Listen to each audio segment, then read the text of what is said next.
भारत माता की। भारत माता की। भारत माता की। आज 21वीं सदी के भारत के लिए, अर्बन कनेक्टिविटी के लिए और आत्मनिर्भर होते भारत के लिए एक बहुत बड़ा दिन है। थोड़ी देर पहले मैंने गांधीनगर मुंबई वंदे भारत एक्सप्रेस के तेज रफ्तार सफर का अनुभव किया। ये सफर था तो कुछ मिनटों का ही, लेकिन ये मेरे लिए बहुत गौरव से भरे क्षण थे। ये देश की और गुजरात की पहली वंदे भारत ट्रेन है। कालूपुर रेलवे स्टेशन से कालूपुर मेट्रो स्टेशन और फिर वहां से अहमदाबाद मेट्रो की सवारी करते हुए मैं थलतेज पहुंचा। यानी कोई बाहर से वंदे भारत के जरिए आ रहा हो तो उसके बाद सीधे सीधे मेट्रो पर चढ़कर शहर में अपने घर जा सकता है या काम के लिए शहर के दूसरे हिस्से में जा सकता है। और गति इतनी तेज कि जो शेड्यूल कार्यक्रम बनाया था उससे 20 मिनट पहले मैं थलतेज पहुंच गया। मैं आज ट्रेन में सफर कर रहा था।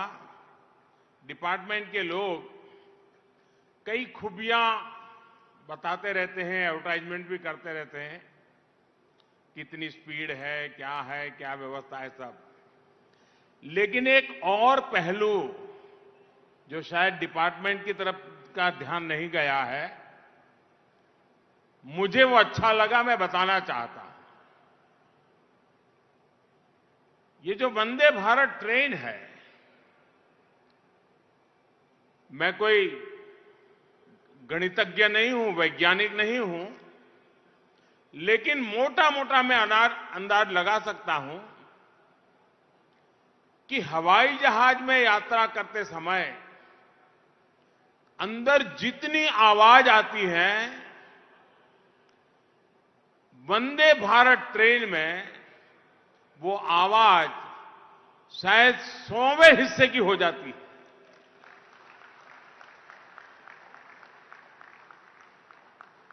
यानी 100 गुना ज्यादा आवाज विमान में होती है। विमान में अगर बातचीत करनी है तो काफी दिक्कत रहती है। मैं वंदे भारत ट्रेन में देख रहा था, आराम से मैं लोगों से बातचीत कर रहा था क्योंकि कोई आवाज ही नहीं थी बाकी। इसका मतलब जो लोग हवाई जहाज के आदी हैं, उनको अगर ये आवाज के विषय में ज्ञान हो जाएगा, मैं पक्का मानता हूं वो हवाई जहाज नहीं, वंदे भारत ट्रेन पसंद करेंगे।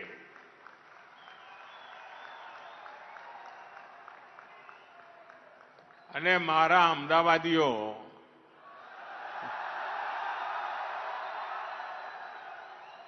મારે આજે અમદાવાદને 100 સલામ કરવી છે।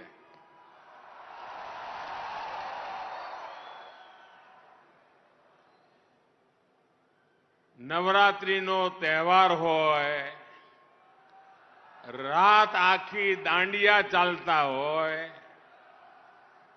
આપણું શહેર કે આપણું ગુજરાત ઊંઘતું જ ના હોય, એવા નવરાત્રીના દિવસોમાં આ ધૂમ ધકતી ગરમીની વચ્ચે આટલો મોટો વિરાટ જનસાગર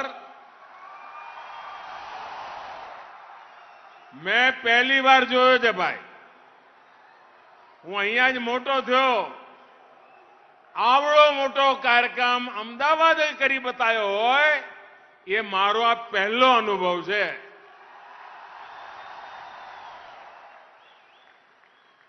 અને એટલા માટે અમદાવાદીઓને મારા 100 સલામ.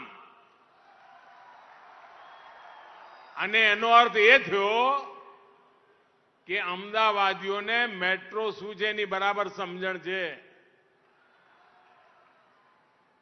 મેં એકવાર અમારા અર્બન ડેવલપમેન્ટના મંત્રીઓ જોડે વાત કરી હતી. મેં કહ્યું ભાઈ તમે મેટ્રોમાં આખા દેશમાં કરવી જોઈએ, આપણી જવાબદારી છે, પણ તમને અમદાવાદીઓ સૌથી વધારે રિટર્ન આપશે. મને કે કેવી રીતે? મેં કહ્યું સાહેબ અમારા અમદાવાદી છે ને હિસાબ લગાવે કે ઓટો રિક્ષામાં જવું તો કેટલા પૈસા થાય, કેટલો ટાઈમ જાય, કેટલી ગરમી ખાવી પડે, અને મેટ્રોમાં જવું તો આટલો તરત એ મેટ્રોમાં આવી જાય. સૌથી વધારે આર્થિક રીતે લાભ કરે એ અમદાવાદનો પેસેન્જર કરે. એટલે તમારા અમદાવાદમાં એક જમાનામાં હું અમદાવાદનો ઓટો રિક્ષા વાલો કરીને ગીત ગાતા હતા. હવે મેટ્રો વાળો એમ કરીને ગીત ગાते.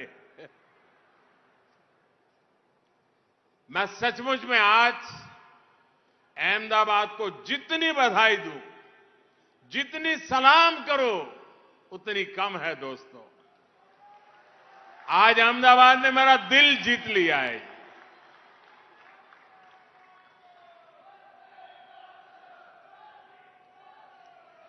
भाई और बहनों, 21वीं सदी के भारत को देश के शहरों से नई गति मिलने वाली है.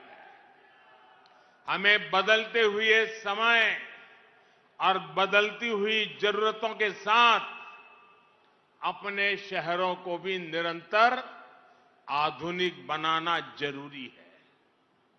शहर में ट्रांसपोर्ट का सिस्टम आधुनिक हो, सीमलेस कनेक्टिविटी हो, यातायात का एक साधन दूसरे को सपोर्ट करे, ये किया जाना बहुत आवश्यक है.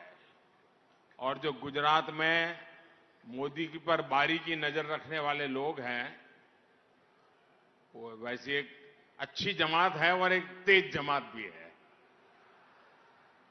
उनको ध्यान होगा, जब मैं यहां मुख्यमंत्री था, मुझे साल तो याद नहीं है, बहुत वर्षों पहले हमने अहमदाबाद में मल्टी मॉडल ट्रांसपोर्टेशन को लेकर के ग्लोबल समिट किया था.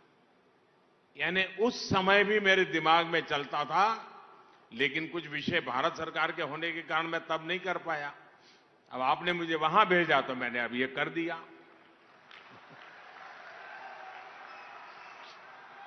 लेकिन ये सोच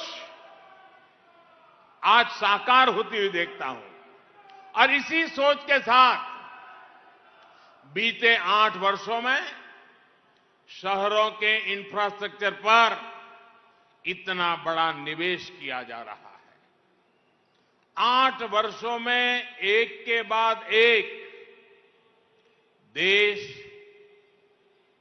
देश के 2 दर्जन से ज्यादा शहरों में मेट्रो या तो शुरू हो चुकी है या फिर तेजी से काम चल रहा है. देश के दर्जनों छोटे शहरों को एयर कनेक्टिविटी से जोड़ा गया है. उड़ान योजना छोटे शहरों में हवाई सुविधा देने में बड़ी भूमिका निभा रही है. हमारे जो रेलवे स्टेशन हुआ करते थे, उनकी क्या स्थिति थी ये आप भली भांति जानते हैं. आज गांधीनगर रेलवे स्टेशन दुनिया के किसी भी एयरपोर्ट से कम नहीं है. और 2 दिन पहले भारत सरकार ने अहमदाबाद रेलवे स्टेशन को भी आधुनिक बनाने की स्वीकृति दे दी है. साथियों, देश के शहरों के विकास पर इतना अधिक फोकस, इतना बड़ा निवेश इसलिए किया जा रहा है क्योंकि ये शहर आने वाले 25 साल में विकसित भारत के निर्माण को सुनिश्चित करने वाले हैं। यही अहमदाबाद, सूरत, बड़ौदा, भोपाल, इंदौर, जयपुर, यही सब हिंदुस्तान के 25 साल के भाग्य को गढ़ने वाले हैं। ये निवेश सिर्फ कनेक्टिविटी तक सीमित नहीं है, बल्कि दर्जनों शहरों में स्मार्ट सुविधाएं बन रही हैं, मूल सुविधाओं को सुधारा जा रहा है, मुख्य शहर के आसपास के इलाकों, सबअर्ब्स को विकसित किया जा रहा है। ट्विन सिटी का विकास कैसे होता है? गांधीनगर, अहमदाबाद इसका उत्तम उदाहरण है। आने वाले समय में गुजरात में अनेक ट्विन सिटी के विकास का आधार तैयार हो रहा है। अब तक हम सिर्फ न्यूयॉर्क, न्यूजर्सी ट्विन सिटी सुनते रहते थे। मेरा हिंदुस्तान पीछे नहीं रह सकता।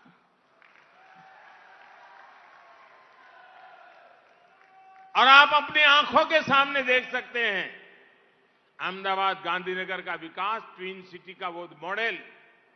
उसी प्रकार से हमारे नजदीक में आणंद, नडियाद, उधर भरूच, अंकलेश्वर, वलसाड़ और वापी, सूरत और नवसारी, वडोदरा, हालोल कालोल, मोरबी, वांकानेर और महसाणा, कड़ी, ऐसे बहुत सारे ट्विन सिटी गुजरात की पहचान को और सशक्त करने वाले हैं। पुराने शहरों में सुधार और उनके विस्तार पर फोकस के साथ साथ ऐसे नए शहरों का निर्माण भी किया जा रहा है जो ग्लोबल बिजनेस डिमांड के अनुसार तैयार हो रहे हैं। गिफ्ट सिटी भी इस प्रकार के प्लग एंड प्ले सुविधाओं वाले शहरों का बहुत उत्तम उदाहरण है। साथियों, मुझे याद है जब मैंने गिफ्ट सिटी की बात